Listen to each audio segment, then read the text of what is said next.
If you have OCD, I want you to know something positive about yourself. Stay tuned. That's what's up next.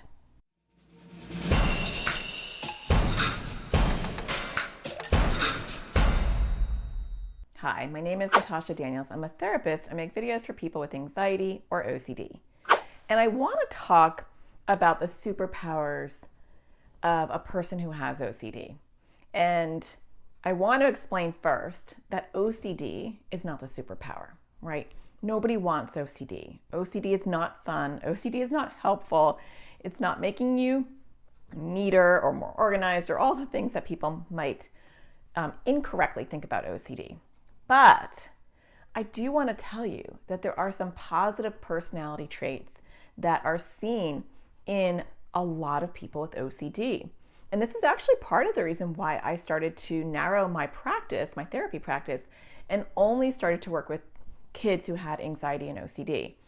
A part of it was they were just so enjoyable to work with. And I'll tell you why.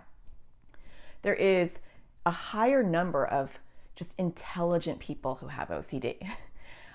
I don't know what that's about, but the insight and the awareness and the intelligence, it was higher than the other kids that I've worked with in general. The other thing that I thought was interesting about kids who have OCD is they're often out of the box thinkers. And so, yes, your mind can be super creative with like all the horrible things that can happen or the discomfort that you're feeling. But there's also a silver lining to that. Not that we would ever want that, all that yucky stuff, but the silver lining is people with OCD tend to see a bigger picture. They can see things out of the box. They have a lot more creativity. They can see problems and solutions from a different perspective. That's actually a really incredible skill.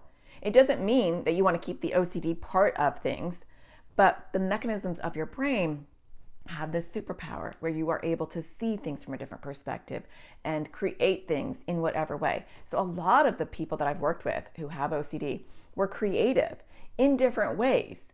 They were either artistic or they, had kind of more of an engineer mind, or they saw things from a creative perspective.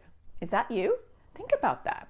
The other thing that I want to say is that after I've seen thousands and thousands of people with all sorts of issues, kids and teens and young adults with anxiety and OCD were some of the most kind-hearted people that I have ever worked with. And that is a part of why I started to only want to work with kids with anxiety or OCD, because they were intelligent, they were able to get what I was talking about, and they also were compassionate and kind and appreciative and a joy to work with on the whole, right? Now, there's always your outliers, that don't fit into this. But on the whole, after seeing thousands and thousands of kids, that was my takeaway. And it's not just my takeaway. You ask a lot of people who work with a lot of different people with different struggles, and they'll say, kids with anxiety and OCD or adults with anxiety or OCD are often the most kind-hearted, compassionate people. Is that you? What are your superpowers? Now, everybody's different, right? We're all not little robots that are the same. But how often do you focus on the disorder, which we do have to focus on to some degree in order to crush it and not have it be a big part of our life? But how often do you give center stage for your awesomeness? What is your awesomeness? What are your superpowers? Every single person on this planet has superpowers, something that they are really good at. I'm not just talking about skills. I'm talking about personality traits. So I want you to think about that.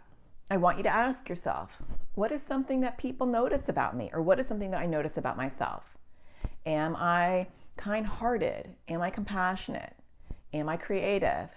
Am I an out-of-the-box thinker? Am I thoughtful?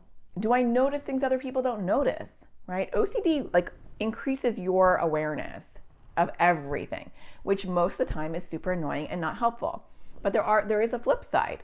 I know with my own anxiety that I can see and notice things and notice people that other people don't notice. I can read social cues like nobody's business because I have social anxiety, and I hone in on to that.